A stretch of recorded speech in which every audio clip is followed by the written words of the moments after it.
really with no safety net whatsoever. And I would just urge Mr. Timms to please give the FCSA this clarity that they need. I did hear, I read something from Martin Lewis, the financial journalist, that he had from the HMRC an attributable quote saying that in fact payments the employer is obliged to make to the employees should be included in the reference salary, and that variable payments that are specified in a contract and are always paid in reality can be included within the reference salary. All right. Listen, I'm going to have to leave it there, I'm afraid, Emma, just for reasons of timing. And I hope when we hear from Stephen Timms, who I should say he's the chair of the Work and Pension Select Committee, he can only really exert pressure in terms of questioning. He's not part of the government, but it will be interesting to see what comes from Rishi Sunak. We're told that by mid-May, Rishi Sunak will have word not just on furlough, but on some other aspects of changes to the support that's being given to people. So I hope that benefits you one way or another. Stephen Timms, chair of the Work and Pension Select Committee, in a moment talking to LBC about the furlough scheme and potential changes coming to it by July. Let's get some headlines at 1:31 from Dominic Ellis. Boris Johnson has come under fresh scrutiny over his government's handling of the coronavirus pandemic. For the first time, he's faced the new Labour leader Sir Keir Starmer at Prime Minister's Questions this lunchtime. Mr Johnson took a range of questions, including on the UK's high death toll and issues surrounding testing. Scotland Yard says officers don't plan to take any further action against the scientific advisor who broke the lockdown rules. Professor Neil Ferguson admitted an error of judgment after reports he twice met a woman at his home during the lockdown in breach of the guidelines he'd recommended. Police say he's taken responsibility of the issue after resigning his position as a key government advisor. And Heathrow Airport is trialling new technologies, including temperature checks, to try to stop the spread of the virus. Its chief executive, John Holland-Kaye, says it's part of efforts to come up with a new international standards for checking passengers at terminals. And the weather, warm, dry and sunny for most of the UK this afternoon. Cloudier across the southwest of England with a few showers at times, a high of 20 degrees. This is LBC. And now follows an important announcement from HealthSpan. Not all supplements are created equal. Well, no, they're not. You see, we think it's important to take care of your health every day. Our multivitamins contain just the right levels of vitamin C and D to help support your immune system and are specially tailored for different life stages. And we deliver them direct to your door, because that's the HealthSpan way. Well, there you go. That didn't take long, did it? We're HealthSpan. That's healthspan.co.uk.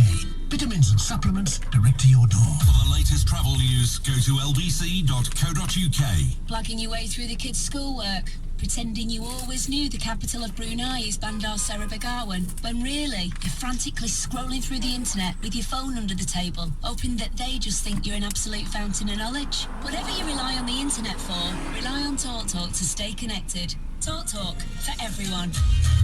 Landlords, is your property empty? Are you struggling to find tenants? Then speak to FineFair, London's rent guarantee company.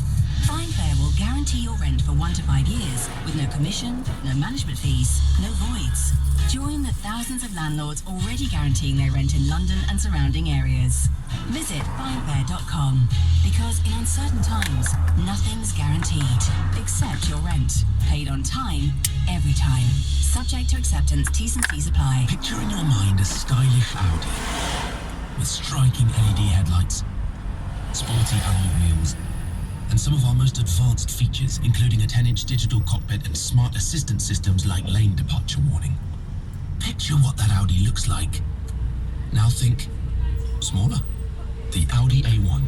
It's not a small car, it's a small Audi. Visit audi.co.uk. Audi. Vorsprung durch Technik.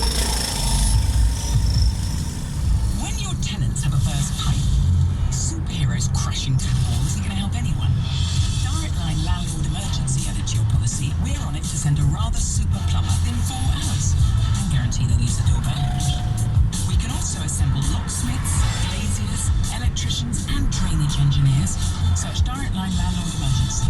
We're on it. Direct Line. Residential properties. Optional add-on up to 1,500 per quarter. Extreme weather conditions may extend response time. Underwritten by UK Insurance Limited. LBC throughout the day. With gov.uk business support. During these times, discover what support is available for your business. If you have been furloughed, I'd love to hear from you about these ideas, potential plans, we don't know for sure yet, of the Treasury, of the Chancellor Rishi Sunak, to sort of tail off on what's offered under furlough by the end of July.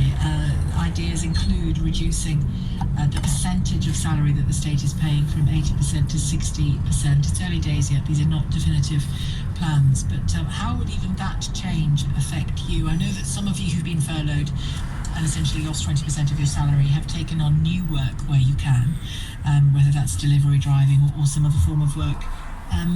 But where would that leave you if that were to happen? Because I suppose if you can go smoothly back to your job at that point, then great. Smoothly and safely back to your job at that point, then great. But if you can't, I'm guessing that's a blow. 0345 6060 973, the number to call. You can text 84850. You can tweet at LBC. Here to talk about that and more is Stephen Timms, Chair of the Work and Pensions Select Committee, Labour MP, and Chair of the Work and Pensions Select Committee. Good afternoon to you. Good afternoon. I know that this morning you've been hearing from charities and organisations that support people who claim benefits and face other difficulties. What picture are you seeing emerge?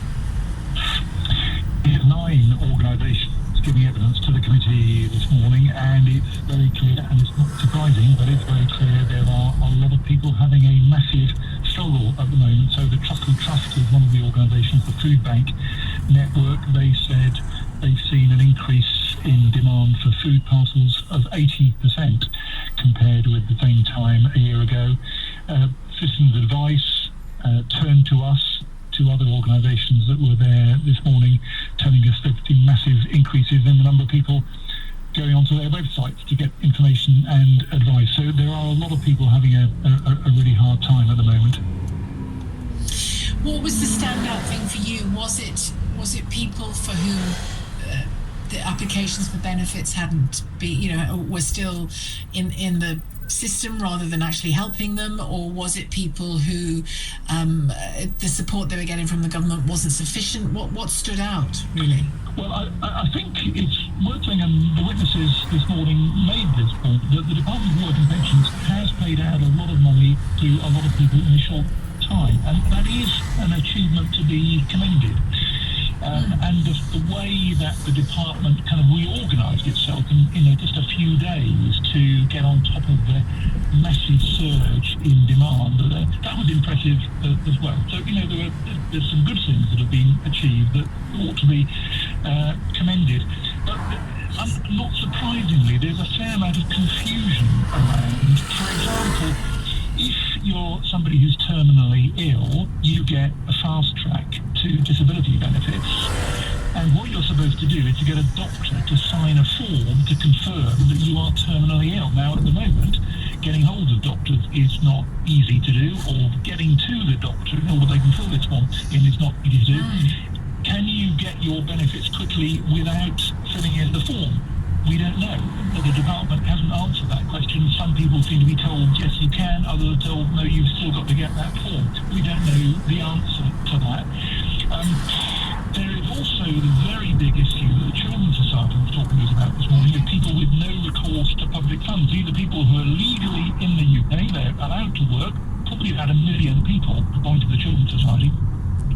But they don't have any access to benefits. They've got no recourse to public funds. So when their work stops, they've got literally nothing. There's nowhere they can go for help at all. And that's a very worrying problem, and I'm seeing quite a lot of that in my constituency. Other issues raised were about the inconsistency of the government approach. For example, they've increased your money if you're on universal credit, but not if you're on job seeker allowance and employment and support allowance. Well, the position of those people is exactly the same. So if one group gets an increase, others should as well. And with the increase we've seen in benefits, there are more people hitting up against the benefit cap, which is preventing them getting those increases. So there's an inconsistency there that I think needs to be resolved. And will you be inviting for questioning the Secretary of State for the Department for Work and Pensions? Yes, we've had the Secretary of State in before Easter. In fact, we had other ministers in front of us a couple of weeks ago. But we will be raising points that there are fairly frequently writing to ministers, and in due course, no doubt the ministers will come back. But, the points that are being picked up this morning, we do need some quite rapid action from ministers on, and I hope they're not going to wait until they have to come back to the committee before they take action on some of these points that have been raised today. And just to give us an insight into how a committee like yours would work in Parliament, you get your findings, you have your findings. Do you fairly regularly, constantly feed that through to the department? Yeah, at the moment I'm signing fairly regular letters to ministers asking questions and making points that have been raised in our evidence. The normal way the Select Committee works is to conduct an inquiry on a topic and then produce a report. Now, because the coronavirus crisis was